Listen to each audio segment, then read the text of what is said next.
I'd like to reserve 2 minutes for rebuttal, Your Honor. May it please the Court. Good morning. Richard G. Bartman from the Office of Criminal Conflict and Regional Counsel from Nakia, Gordon. This case is about a violation of Miranda and Siebert because the police failed to advise Mr. Gordon of his rights before custodial interrogation, and it requires suppression of his January 21st, 2014 statement to police. This was clearly a custodial interrogation. But didn't the judge exclude the question and answer that was given before the Miranda rights were read? He did, Your Honor, but that doesn't diminish the exploitation of that statement that was used to get the subsequent statement post-Miranda, so the violation remains. That doesn't eliminate the problem or cure the problem in any way. The argument is that that second statement that he gave after he was Mirandized was tainted by the first statement that he gave before he was given any Miranda warnings. Absolutely, Your Honor, it's absolutely tainted. And there wasn't. Go ahead, Judge. There wasn't a substantial delay, though, there in the administration of the Miranda warnings here, as there was in some of these other cases that you cited in your brief.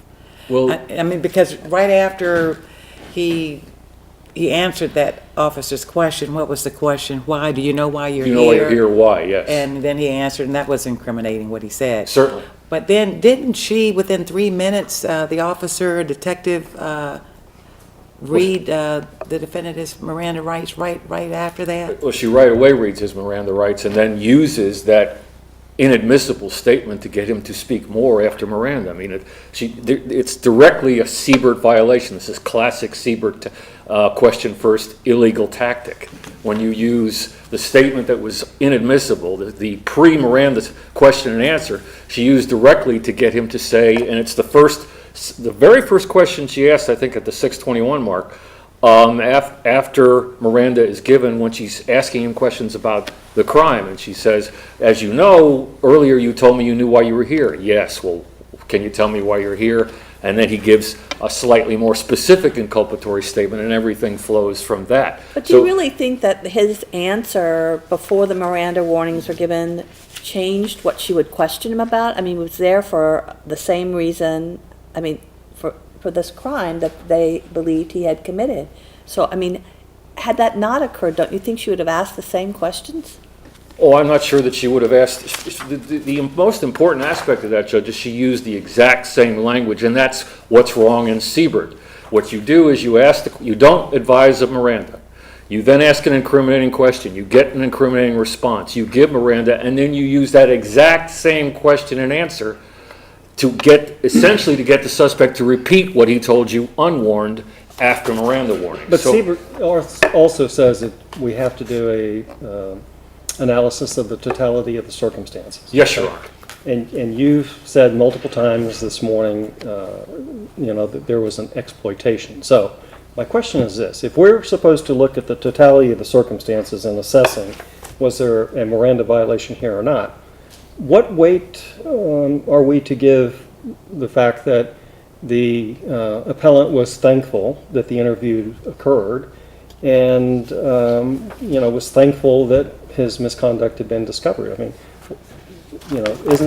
wasn't that one of the key factors the trial court used in deciding this is not a situation of exploitation here, because the appellant thanked the officers that were interviewing him? But I don't think you can separate the fact that statement, and that I think more goes to the voluntariness question than it goes to whether there was a Miranda violation. There's clearly a Miranda violation. They don't give him rights before custodial interrogation. That's not disputed by the police officer. That's clear here. The factors that Siebert talks about would not be the nature of why he made a confession or what his particular reason for talking after the violation would be. The circumstances that are important in Siebert that are central to this case and that result in reversal in Siebert, Ross, and Wright is you have the continuity of interrogator, you have virtually no break between the unwarned interrogation and the warned interrogation, you're in the same location, and the exploitation we're talking about is the officer takes his unwarned statement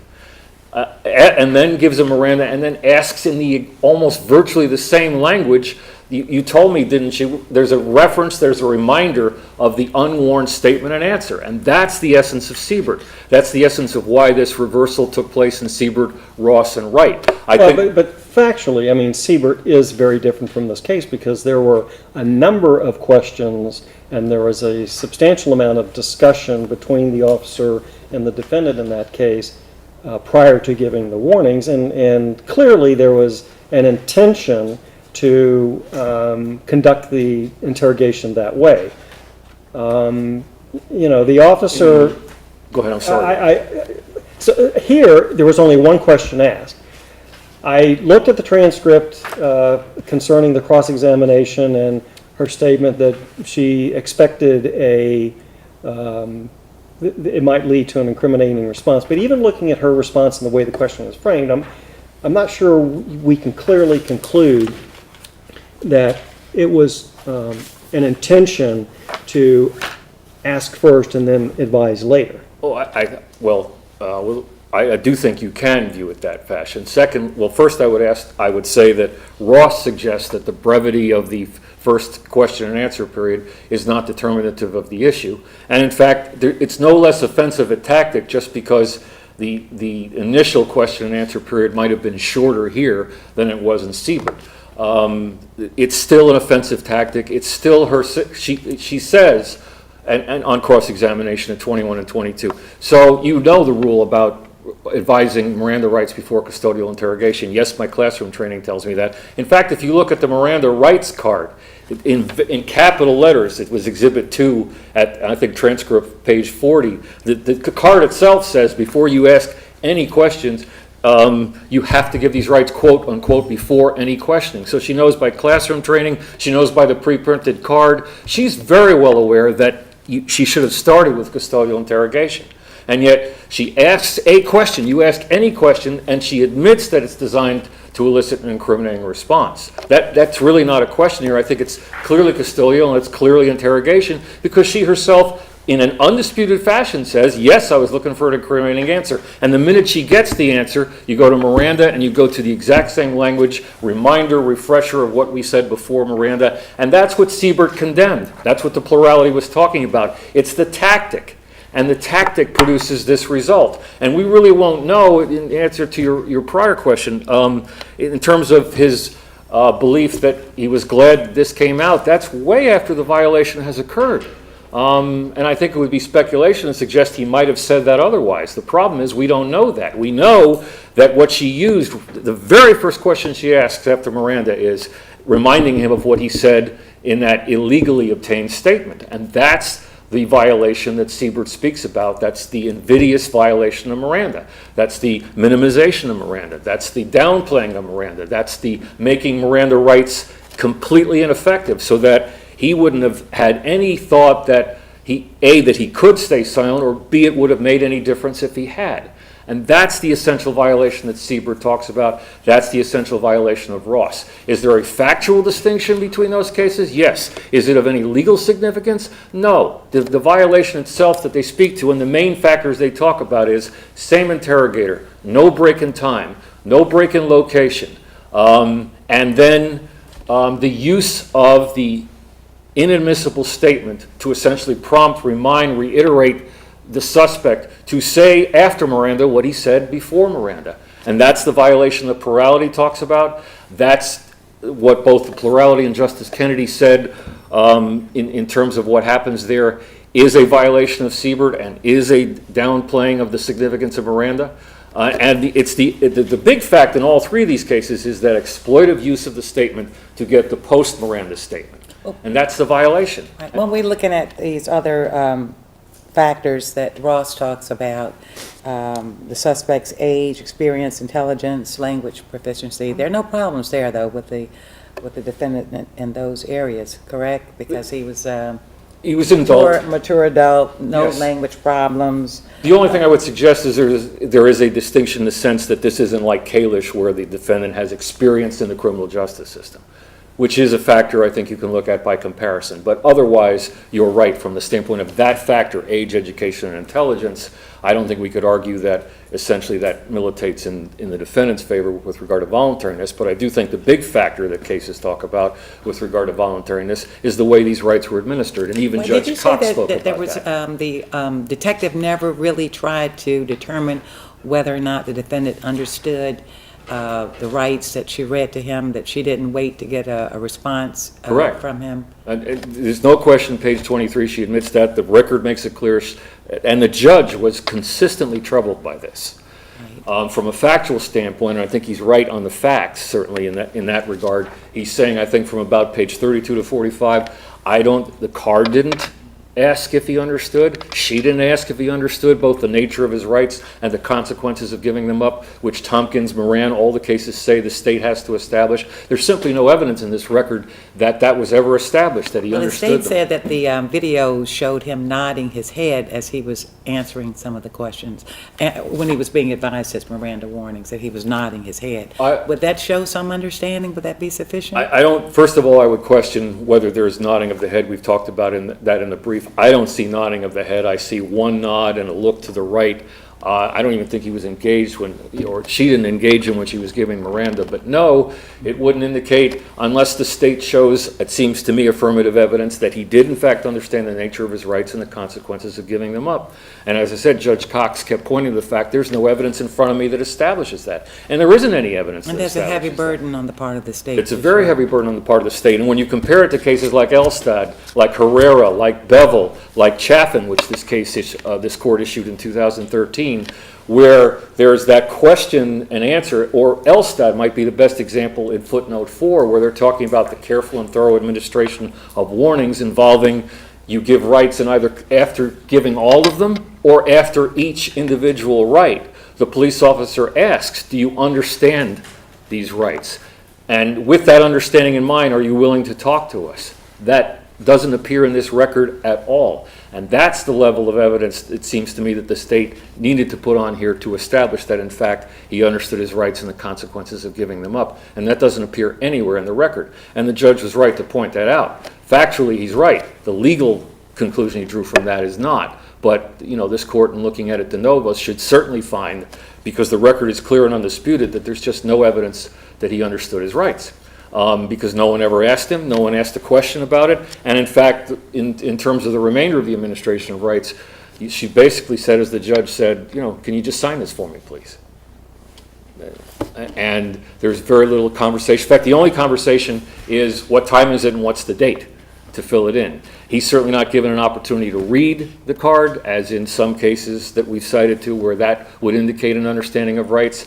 And certainly, when I look at the video, I see a rather fast cadence in the way it's given. She gives about 7 advisements in a 27-second span, and it certainly seems to me a more rapid cadence than the rest of the cadence she used in the remainder of the interrogation.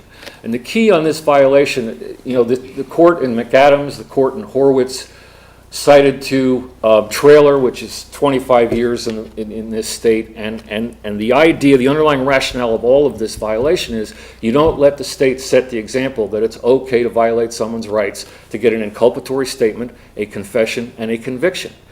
The end does not justify the means, and that courts have a special vigilance responsibility to zealously guard against the violation of the right against self-incrimination, and that didn't happen here.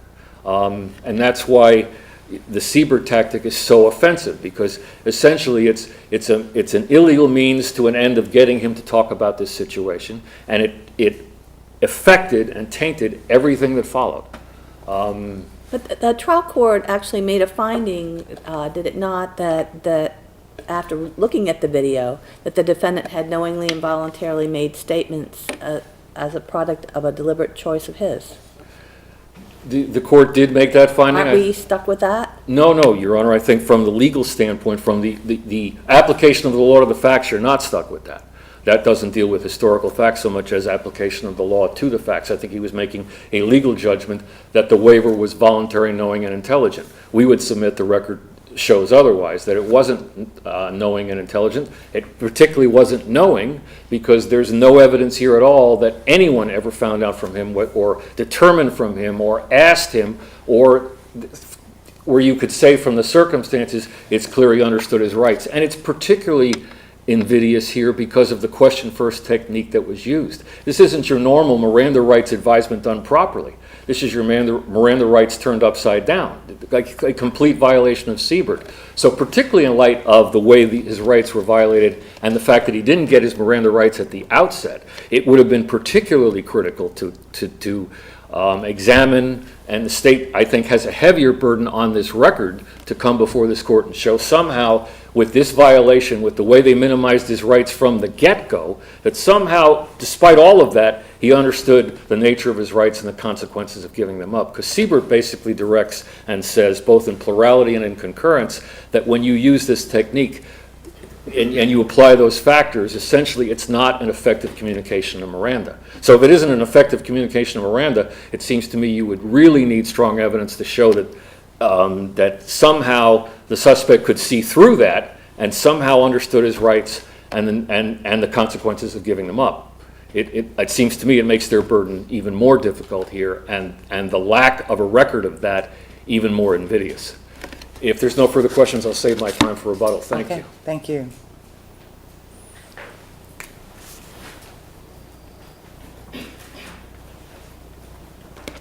Good morning, may it please the court. Rachel Timon on behalf of the state of Florida. How does this situation differ from Missouri versus Seibert, where there the officer who questioned the suspect admitted that he intentionally withheld Miranda warnings in order to get a confession, and then used the unwarned confession to elicit a second warned confession? How does this situation differ from Missouri versus Seibert? Yes, Your Honor. There are stark differences between Siebert and this case that I would contend that that case is not controlling here. In Siebert, there was testimony that it was a deliberate interrogation technique that the officer employed to question first, get a full confession, and then give the Miranda warnings, and then repeat questions to get the same information that was given prior to Miranda. But does it really make a difference if the technique is used to elicit an incriminating statement and then give the warning? Maybe not a full confession, but to elicit, kind of prime the pump, so to speak, and get the ball rolling with a incriminating admission. Isn't it really the same thing? Can you clarify your question for me? I'm sorry. My point is, Yes. If it's the situation where the officer intentionally decided, Right. I'm going to ask a question to see if I can elicit an incriminating response, Right. and then I'm going to give Miranda, does it really make a difference whether it's only asking one question that seems perhaps facially innocuous, do you know why you're here, Right. or the situation in Siebert where, you know, there was a whole series of questions and a much longer strategy, so to speak? Does that really make a difference, whether it's one short question or a whole string of questions that results in a full confession before I even give Miranda? Does that really make a difference? To answer your question, which I'm going to come back to, that I would say yes, it does make a difference, and I'll explain why in a minute. But I first want to again distinguish this case that, as you stated earlier, at the hearing on the motion to suppress, I think that the officer's answer to the question of, now the questions that you began to ask him were to elicit an incriminating response, correct? And this was the defense counsel's question in relation to, do you know why you were here? And the defendant stated yes, and she stated why, and that's when the defendant said, for a mistake with my daughter. The detective's response to this question was really equivocal and somewhat confusing, because I acknowledge that she said yes, but then she qualified it with, to find out why he was there, yes. So, as you stated earlier when appellant was speaking, it's not really clear from this one question and answer, which unfortunately was not clarified by either defense counsel or the prosecutor when the prosecutor questioned again.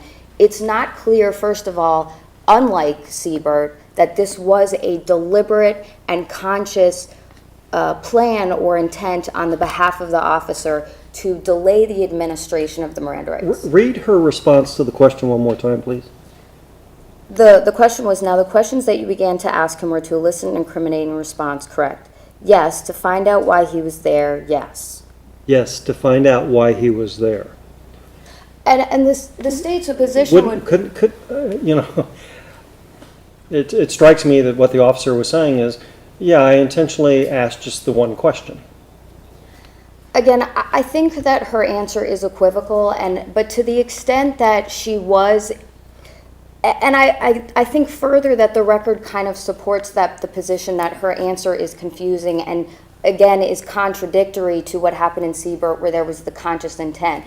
Because here, once he made that statement about, yes, I made a mistake with my daughter, everything ceased. She said, look, I want to ask you some questions, but I need to read you something first. She properly administered the Miranda warnings. He signed the pre-printed card, and then she began the actual interrogation. And I would note that in the trial court's order denying the motion to suppress, the trial court suggests that the interrogation really began after the Miranda warnings were given,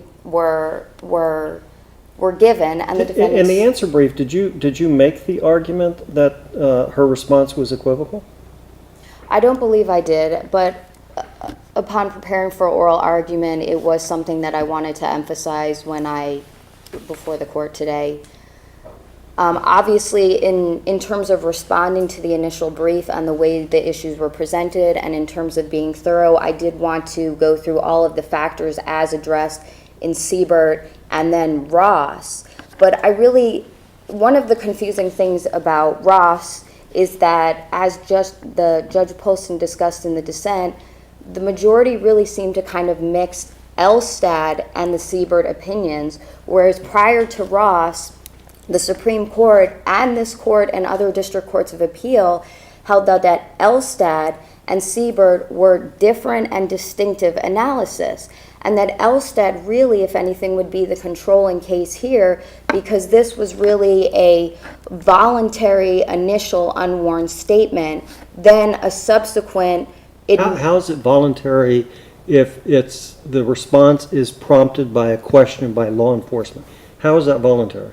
Well, a lot of the case law talks about it being not voluntary when it's a product of coercion or some sort of manipulative attempt to break the suspect's will. And in that regard, I referenced two cases, Perez versus State and Ernst versus State, in the answer brief, where one of the cases, Perez versus State, is similar to this, where a defendant was agreed to go into the police station for an interview, and the detectives asked some initial questions. Like this case, one of the detectives said, do you know why you're here?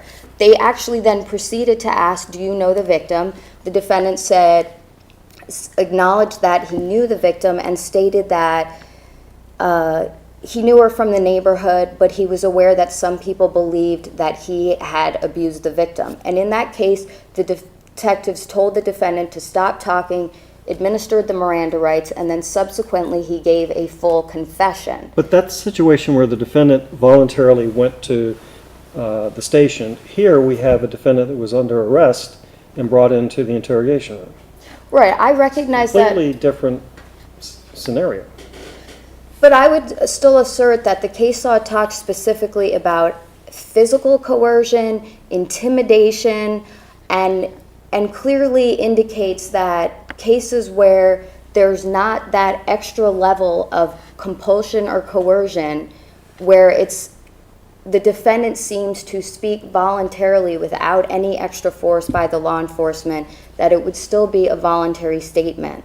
What circumstances did the state in this case show that demonstrated the defendant knowingly and intelligently waived his rights after he was given the Miranda warnings? First of all, I just wanted to briefly say there was some talk about, the appellant talked about the lack of explicit acknowledgement that he understood the rights. In the initial brief, appellant does cite to the United States Supreme Court case of Tompkins, which does discuss that a voluntary knowing waiver does not have to be explicit, that it can be implicit based on the totality of the circumstances. And that really is the general rule that all the courts follow. There's no case law that explicitly requires law enforcement to get affirmation after reading each right or verbal expression, yes, I understood it. Frequently, as in this case, they read the rights, the defendant acknowledges them, signs the card. It's not an uncommon procedure. But furthermore, to your question, the state did talk about multiple circumstances here. We have a defendant who's in his early 30s, who has a 2-year associate's degree, that he was, whether or not he nodded, which obviously we debate about slightly, he was looking at the officer and listening to the officer. There's actually no indication in the record he had any intellectual impairments, physical or mental infirmities. And then following the administration of the rights, he spoke freely with the officer. At no point did he ask for an attorney. While my opponent claims this, and I agree that it's not dispositive, his wife did testify that he watched a lot of, at the hearing on the motion to suppress, that the defendant did watch a lot of criminal justice shows. During the course of the interrogation, he expressed that he was glad this was all coming out, and he was glad the victim came forward.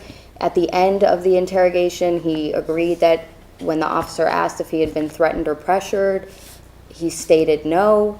So based on the totality of the circumstances, the actual interaction, which the trial court judge noted that it seemed to be polite and respectful, based on the totality of the circumstances, the state did establish its burden, which is beyond a preponderance of the evidence, that the waiver was knowing and voluntary. And furthermore, another important distinction I want to make between this case and Siebert, and really all of the cases cited by appellant, is that while clearly the defendant's statement, if I made a mistake with my daughter, was not helpful, this was not an admission or a confession to the charged crimes. In a lot of the cases cited and discussed, we have situations where a defendant admitted to being involved in a burglary, admitted to killing the victim. These are cases where they, prior to the warnings, actually confessed to the charged crimes. This was not a confession to the charged crimes. As I pointed out in the brief, it was a very brief statement, and contrary to Siebert, we had another 80 pages here where he gave detailed information after the warnings about the inappropriate conduct with his daughter. In Siebert, the court noted that in the 20 to 30 minutes prior to the warning, that the interrogator's questioning was systematic, exhaustive, and done with psychological skill, and by the time it was done and the warnings were administered, there was little, if anything, incriminating left unsaid. And in that case, the reason why there was a need to ensure and look at additional factors to ensure that the voluntary waiver was really knowing and voluntary was because there the court emphasized that where the defendant had really made all these confessions and there was almost nothing left unsaid, he or she might not believe that those warnings really had any import. Here we have a defendant who, yes, stated, I made a mistake with my daughter. It was a brief statement, it was not a full confession, and she immediately administered the rights. So that's another reason why this case is importantly distinguishable from Siebert, not only because it wasn't the explicit two-step deliberate withholding of Miranda warnings, ask first, question later, repeat, but because of what the defendant actually said during those, in response to those initial, really introductory questions when the officer first came in. So you believe that by excluding that statement that he first gave, I made a mistake with my daughter, that the trial court cured any problems with failure to Mirandize him before he gave that statement?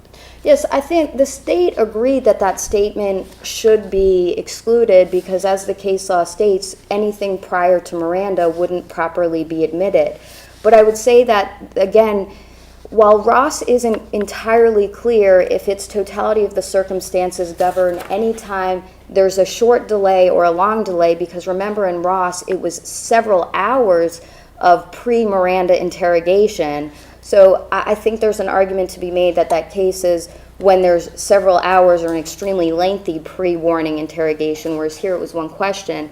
But nevertheless, Elstad talks about when you have a voluntary but uncoerced initial statement, the only issue to look at is whether the second statement is voluntarily given. And yes, in this case, I would say because Miranda was given following that initial statement and question, and because that initial statement and response was not in any way coerced, that the reading of the Miranda and the totality of the circumstances which show he knowing and voluntarily wavered made properly, the trial court properly admitted the second statement. Okay, thank you. If there are no further questions, the state would request that you affirm. Thank you. All right, thank you so much. Thank you, Your Honor. Just a couple of quick points. Ross deals with this issue of whether the confession was quote-unquote full, and Ross basically says it's not whether the confession was, it's not whether you have a large and full-fledged confession. The question is, it's the issue of the illegal technique, not how much or how little the defendant says during the unwarranted statement. And in fact, Ross makes the point, Ross was not a full confession either. The statement by the defendant and Ross was to the officer, well, what you say makes sense. Maybe I might have been involved in killing my parents. I didn't really intend to. Maybe I blacked out. There's no confession of the murder in Ross, and they point out the fact that there was at least some incriminating statement, and this is absolutely what Mr. Gordon said was an incriminating statement, because I made a mistake with my daughter. And the officer certainly knows she'd done the control call. She'd placed him under arrest. She's asking that question for a reason, and it's a declarative question and answer on page 23. Did you ask this to get an incriminating response? Yes. There's nothing voluntary about Mr. Gordon's statement or answer at that time, and it is damning. And in fact, Judge Cox took this to mean, and I think it's page 38 where he's remarking on what happened, he says, the defendant admitted he did something wrong. So it's clearly not an innocent answer. It's not an innocuous question. And she asked it for the express purpose of getting an incriminating response, and she got one. But that is one of the Ross factors. When you look at the circumstances surrounding the warned and the unwarned statements, one of the factors is the completeness and detail of the questions and answers in the first round. And here, as the state pointed out, he didn't give a complete and detailed statement during that first round of questioning when he had not yet received the Miranda warnings. It's a factor, but as Ross says, it's not dispositive. And what seems to be more dispositive, if you look at these three cases we cited, which is Siebert, Ross, and Wright, is the last three factors of Siebert, which apply fully here. And that's what seems to trouble the court so much about this. Right involved the teenage girl in the group killing of her boyfriend, Yes. right? Yes. But I think she and the other people who participated in the murder were subjected to about 6 hours of questioning in that case, right? Before they finally gave their Miranda warnings. It's a longer period of time, but again, as I said before, the tactic is no less offensive because it happens to take longer in certain cases than others. And Ross sort of addresses this question by saying it's not a dispositive factor. What bothers us more is the technique and its impact on the suspect's understanding of and ability to use the necessary tools of Miranda rights to decide whether he's going to speak or whether he's going to be silent.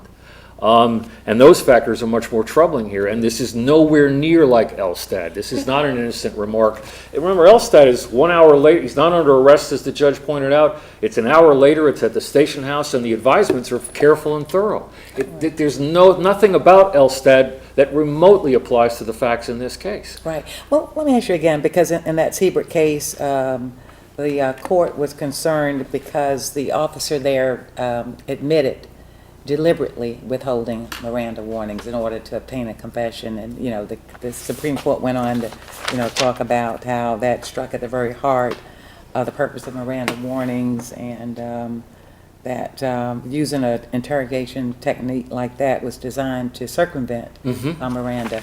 Now, did the trial court here ever make a finding as to whether or not it found the officer's failure to give Miranda warnings from the outset to be a deliberate tactic on her part? Because I didn't see any mention in the findings of fact about that. Not in so many words, but he does say she asks this question to get an incriminating response and gets one. So from a factual standpoint, yes, but from a legal standpoint, no, he doesn't address this directly as in the Siebert context. But Does it have to be a deliberate tactic or just an improper tactic? Well, it has to be deliberate and intentional, and that's the difference here. It can't be just a mere failure to warn. I don't think when you read this could just be an innocuous mere failure to warn. Remember in Elstad, they weren't sure if they should advise the young man. His mother was there. There was reluctance on whether to go into that. This is worlds apart in this particular case, and it's much more like Siebert and it's much more like Ross. And you can look objectively and subjectively. The officer, first of all, admits, this is what I did and this is why I did it. That's what we have in this record. Yes, I asked this question to get an incriminating response. And it's wildly effective because when she then uses that incriminating response post-Miranda, he gives information that's even more incriminating. And the idea, of course, is to get him to repeat it. He does even more than that. So it's a very effective technique. Do you have any other case in which there's been one single question asked and one single answer given, and the court has found that it was violative of Siebert? I'm not sure there are any cases that deal with the level of brevity that this case does, but I would suggest that brevity may speak only to the fact that certain interrogations, the difference between one being longer than the other does not change the fact that the tactic is offensive.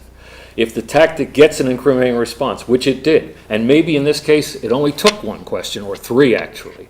Sometimes it takes longer. Remember in Ross, he never admits, over 4 hours, he never fully admits to the murder. And in fact, in Ramirez, there's an admission to the break-in but not the murder. So there are less than full confessions in other cases that we have. They're not always full confessions, and they don't always take 4 hours. But that doesn't mean the tactic is any less offensive. And the question we've got to ask is, did it make these Miranda warnings ineffective from the standpoint of the suspect's view of his rights? And yes, it did here. Well, what if the officer comes in and says, "How you doing today?" He goes, "Well, I don't feel well. I did something to my daughter." Well, if it's custodial interrogation, again, in this case, I don't think you can reach any other conclusion that it was custodial and it was interrogation designed to elicit an incriminating response. There's no question in this particular record on that particular case, and the officer essentially in an undisputed fashion says, yes, I asked it to get an incriminating response. And then look at what she did. Right away she gives Miranda. What does Siebert talk to us about? That's how we know objectively this is what was going on. It was intentional and deliberate. She gets an incriminating response. She gives Miranda. She uses that question that produced the incriminating response to get him to either repeat it, and he winds up elaborating on it. That is classic Siebert. That is classic using and exploiting the improper question and answer to get incriminating information post-Miranda. Now, in this particular case, it only took 3 questions. But when you look at what she did immediately, she didn't keep questioning him. She got what she thought was an incriminating response and said, now I'm going to give him Miranda, and then I'm going to bring, within a minute and 38 seconds, she's now asking him virtually the exact same question.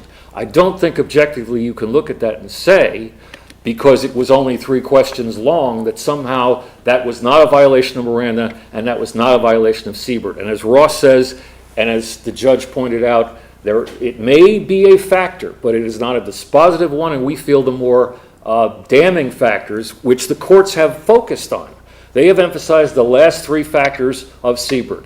That's what the courts have done to reverse, when those 3 factors are present on the facts. And we have that here, because there's, as I said before, no meaningful break, same interrogation, same location, and you have the exploitation of the prior unwarned statement in the subsequent Miranda questioning, so that certainly Mr. Gordon had no reason to think that he had a right to silence that meant anything, and that's the key. And we don't let the state play games with the rules that way, whether it takes 3 questions or 30. The only other thing I would say from the standpoint, one final thing about voluntariness, you cannot imply that from silence here, and the record's completely silence as to whether he understood these rights. All of the facts that the state stood up here and told you point to voluntariness. None of them address the question of whether there's evidence that Mr. Gordon understood the nature of his rights and the consequences of giving them up. He was never asked about it. And the card didn't address it. The judge expressed a lot of concern about that, and from the standpoint of understanding rights, Tompkins makes it crystal clear that the suspect has to understand his rights. It's not check the box. It's not just give the rights. It's not that he gave a confession. It's not that he explained why he gave a confession. None of that tells us And none of that is proof of waiver. None of that is proof of waiver without some affirmative evidence that Mr. Gordon understood those rights and the consequences of waiver, and there's nothing in the record to support that. So for all those reasons, and I thank the court for its indulgence, we ask for reversal. All right, thank you so much. Court will be in recess.